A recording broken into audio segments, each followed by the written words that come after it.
Let's talk about the nicest Space Marines in 40k. The Space Dragons. Flames, the colour green, fewer war crimes than most of the other legions, fewer, not none, but fewer, and arguably the coolest physical appearance of any Space Marines. What's not to love about these guys? Admittedly, I always used to find them a bit boring. But, as with pretty much everything about 40k, the more I read into their actual lore, rather than the memes, the more I came to love them. Vulkan lives, etc, etc. Created on Terra during the Unification Wars, the Salamanders actually have a bit more intrigue surrounding their origins than most of the other legions. The 18th Legion, alongside the 6th and 20th, the Space Wolves and Alpha Legion, respectively, were intentionally kept separate from the other legions during their creation and establishment, though why exactly this was the case was known only to Big E. Presumably, it was some big-brain anti-chaos scheme. And I do think it's interesting that out of the trefoil, at least 2 legions remained loyal throughout the Heresy. The Alpha Legion are a bit of a question mark as always, but maybe this is more evidence towards them being secretly loyal double agents. Secretly loyal until their Primarchs both got killed and the Legion devolved into whatever it is in the 42nd millennium anyway. Regardless, the first recorded combat action of the newborn 18th Legion, known at the time as the Dragon Warriors, which is admittedly a much cooler name than Salamanders, I feel like Vulkan dropped the ball a bit with the rebrand, was during the assault on the Tempest Galleries, against the Ethnarchy in the Unification Wars. 20,000 legionaries of the 18th were sent to assault the enemy's underground power generators, which, unfortunately for the Bernie boys, were guarded by thousands of Dark Age of Technology era automated sentries, including one which, quote, dwarfed an Imperial Titan. Although the Lizards prevailed, achieving victory against, quite frankly, staggering odds, only around 1,000 of their number survived the battle. Despite waves of fresh recruits and war gear, presumably meant as an apology from Emps for sending them into the meat grinder, in addition to pre-Age of Strife secrets of metallurgy and machinecraft recovered from the galleries, the 18th remained among the smallest legions during the first years of the Great Crusade, and as such were often deployed piecemeal, and used to deal with sudden threats that appeared to the rear of the other Crusade forces. Meanwhile, in what seems to be quite the theme of the early 18th getting fucked over, it is believed that Vulkan, the Legion's Primarch and Genefather, was not immediately reunited with his sons, and instead served alongside Emps for several years following his discovery. Speaking of Vulkan, let's move on to him and what he did for his legion, shall we? Because the Salamanders' reputation as the goodest boys in the 41st millennium started with him. Scattered from Big E's laboratory on Terra, along with all, maybe, of the other Primarchs, Vulkan landed on Nocturne, a death world suffering from higher than desirable levels of both volcanic activity and solar radiation caused by an oversized moon, and also Drukhari raids. Once every 15 Terran years, 1 Nocturne year, Prometheus, the aforementioned massive fuck-off moon, approaches so closely to Nocturne that the planet is almost torn apart. Vast waves crash across the seas, thousands of volcanoes explode, blotting out the sun, and earthquakes ravage the land. All in all, the time of trial is not exactly a great time to exist on Nocturne, and unfortunately for baby Vulkan, that was exactly when he crashed down onto the planet. Fortunately, he was rescued by a blacksmith known as Nabel, who raised him as his own, and so began one of the healthiest father-son dynamics of any among the Primarchs. Just as a side note, isn't it weird how the Primarchs with the healthiest parental influences grew into the most level-headed of their brothers? Unfortunately, God, this has been a rollercoaster, hasn't it? Then the Drukhari happened. The young Primarch, who by this time had grown both larger and stronger than any man on Nocturne, and more skilled at blacksmithing, refused to hide from the raiding party, instead opting to stand in plain view wielding 2 smithing hammers. Points for style, if not for tactics. In fact, Vulkan possessed so much aura that the entirety of the town decided they were willing to die for him, and joined him in the defense of their settlement. Obviously, they won, as a Primarch who couldn't kill a few hundred Nympho-elves wouldn't be very good at his job. News of the big hunky bloke who had defended his town soon spread across Nocturne, and within weeks the leaders of the 7 largest settlements had travelled to meet Vulkan, and sworn to him that they would never again hide from the Drukhari raiders. In honour of their victory, the people of Nocturne held a big old tournament. A tournament that drew the attention of a strange white man dressed in weird clothes.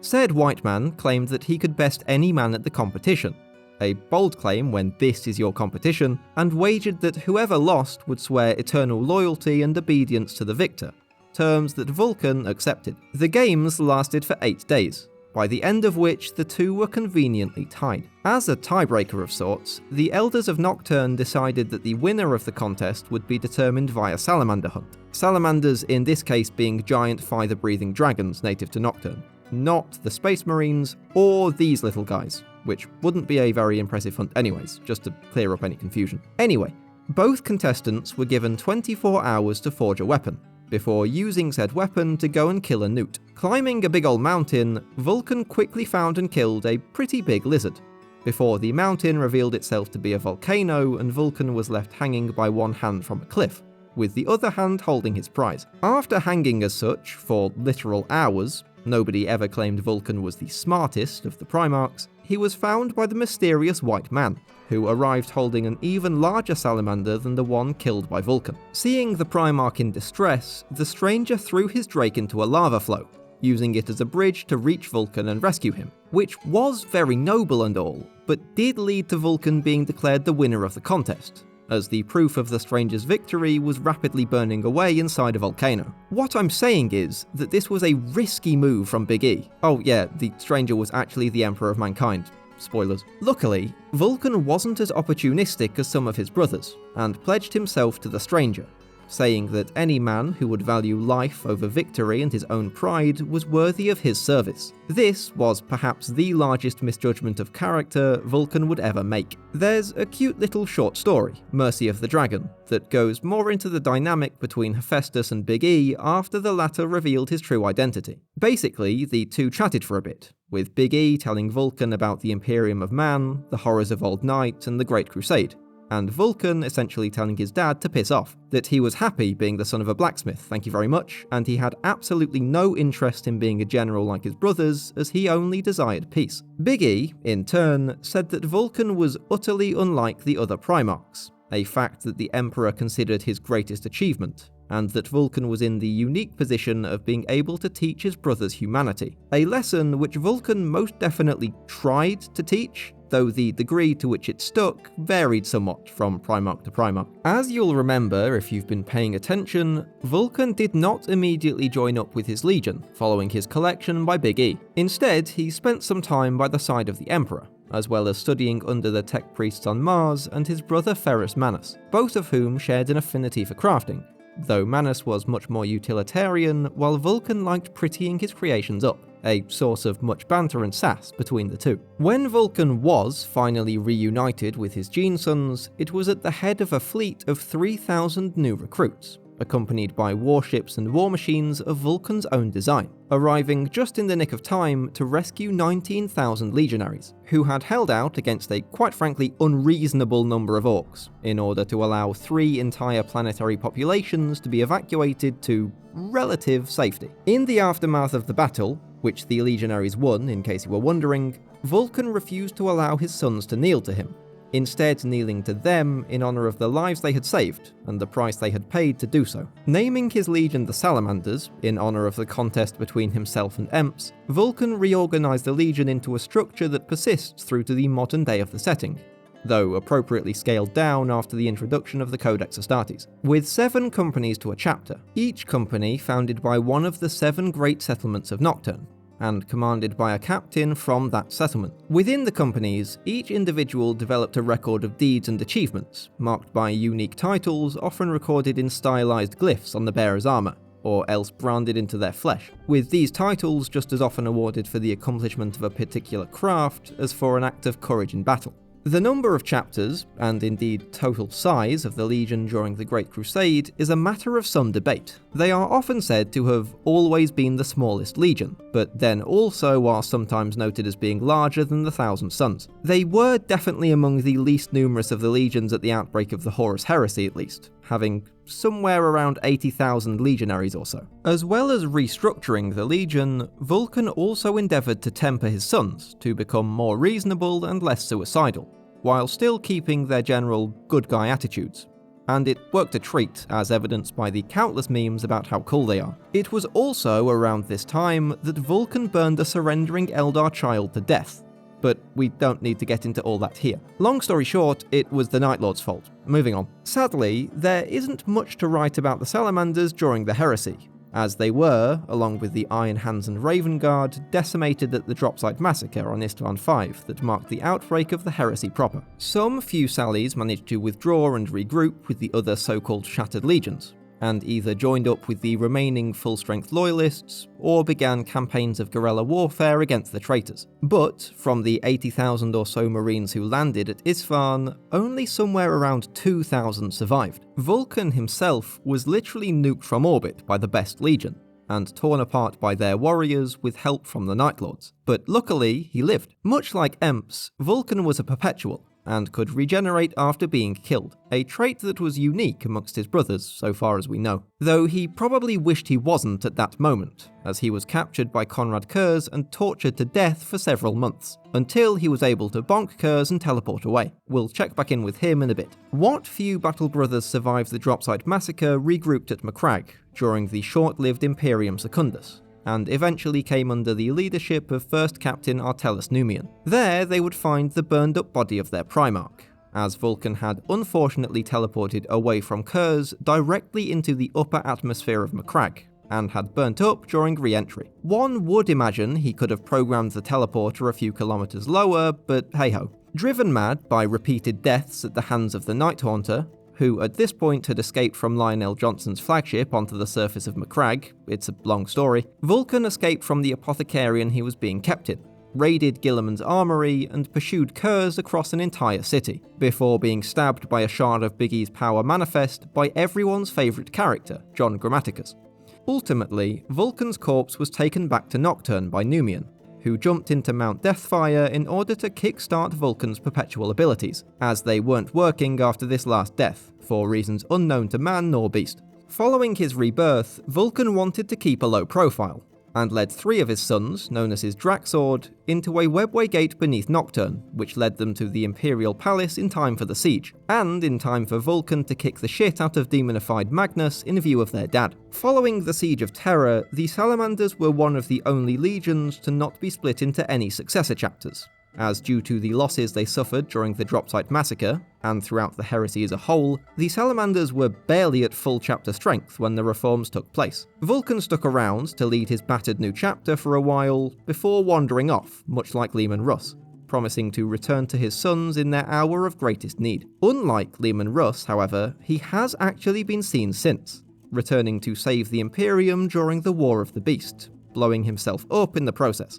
Even into the 42nd millennium, the Salamanders still believe their dad to be alive, and that he will return to them after they have collected all 9 legendary MacGuffins known as the Artifacts of Vulkan, masterworks forged by the Primarch and spread across the galaxy. Currently, they're up to 5, so only another 8,000 years or so left at this rate. So, with their history out of the way, what are the Salamanders doing in M42? Well, when they aren't burning their enemies with righteous promethium, they like flame weapons and flame-adjacent weapons like melters, presumably to stay on brand with their volcanic homeworld. The Salamanders spend a surprisingly high amount of time on their homeworld, where they serve as guardians, exemplars, and caregivers to the civilian population. The one exception to this rule is the First Company, presumably because leaving the elite of your chapter of super warriors at home isn't the greatest of strategies. This time spent among their families is emblematic of perhaps the greatest defining trait of the 18th,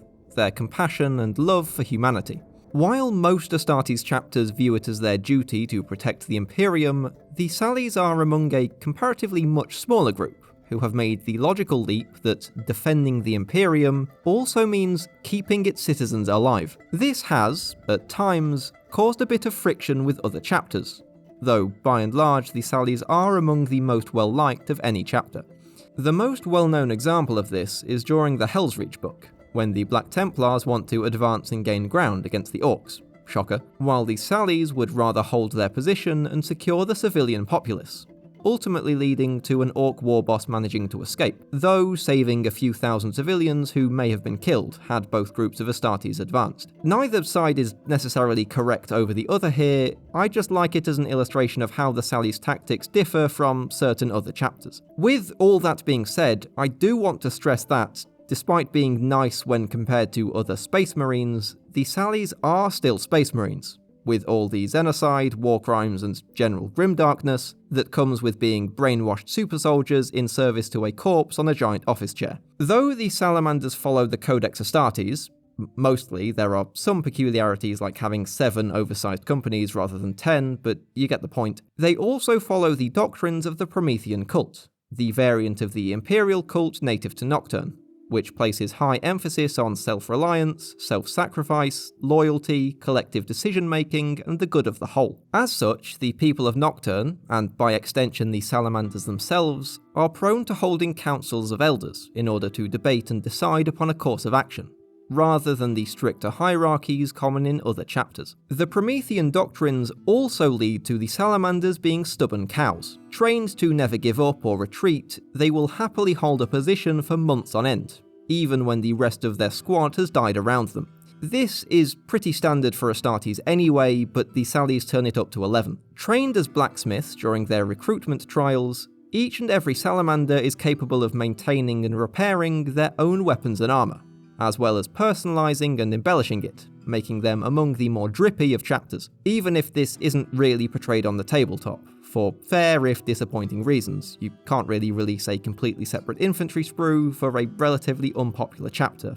even if it would be really cool. This also leaves the chapter's artificers with more free time than those of other chapters, which they spend rather productively, and the Salamanders have an unusually high number of mastercrafted weapons, artificer armour, Terminator suits, and heavy tanks, all of which lend themselves neatly to the chapter's preferred method of battle, which is plonking as much heavy infantry and armour down onto the field as possible before burning away the enemy in righteous fire. I also haven't found a good time to mention it thus far, but the Salamanders have a unique quirk in how their gene seed reacts to their homeworld. Their melanochromic organ, which in most chapters naturally darkens an Astartes' skin in order to compensate for high levels of sunlight, gets sent into overdrive by the super high solar radiation of Nocturne, resulting in jet black skin and red fiery eyes. In other words, they look sick as fuck, and I do like the juxtaposition of the most humane chapter having a more monstrous physical appearance. It's why lawful good tieflings are my favourite character archetype in D&D. They also possess firesight, or the ability to see infrared radiation,